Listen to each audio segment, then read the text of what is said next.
Hey now, fans of the Tano, Matt Heywood here from the Star Wars Time Show to recap and review the Clone Wars, Deal, No Deal, aka S7E6.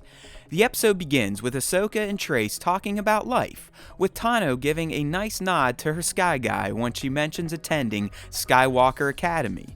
After their talk, Ahsoka agrees to hang around with the Martez sisters for a bit longer. Rafa shows up and tells Trace that she needs her and the Silver Angel for a job, so the ladies head out, but not before Rafa feels Ahsoka out because she clearly doesn't like her influence on Trace. As they leave Coruscant, Trace pilots them into a military flying lane, which catches the attention of one Wolf Yularen and General Skywalker. Thanks to Anakin sensing Ahsoka's presence through the Force though, he clears the Angel to move along. The ladies arrive at Kessel, the not shitty part apparently, and meet with an envoy from the Yoruba family. Ahsoka eventually realizes that Rafa took on a job to run spice for the Yorubas to the Pikes, so she's quite concerned over what the older Martez has gotten everyone into. After picking up the spice, they head off to Obadiah to give it to Marg Krim, the head of the Pike Crime Syndicate. This really freaks Ahsoka out, and after she and Rafa argue about what to do with the spice, Trace dumps it like Han Solo, which only makes their situation worse. Upon arriving on Obadiah, Ahsoka uses a Jedi mind trick on Krim to get him to let them go with their credits without inspecting the shipment.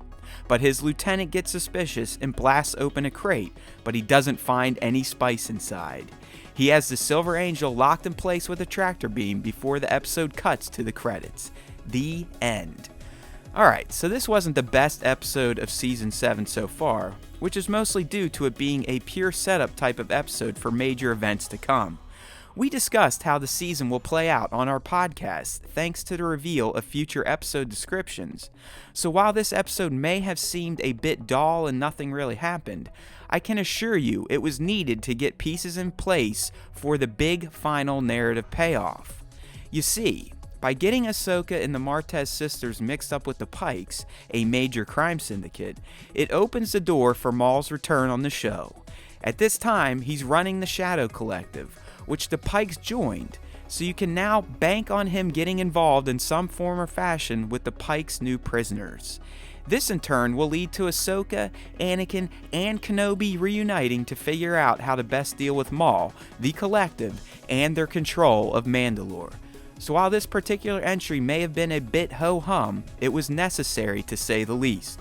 I will say that I loved the moment that Anakin and Ahsoka shared in this episode, because it showed how strong their bond is, and it also reminded me of when Vader lets the Rebel shuttle land on Endor because he sensed Luke was on it. Guess I should have put that in my Easter egg and reference video, but at least I mentioned it here. Thanks for watching. If you enjoyed this video, please consider liking it and subbing to our YouTube channel. We'd also love for you to join in with our weekly Star Wars podcast, so use the links in this video's description or head to StarWarsTime.net to subscribe to the platform of your choice.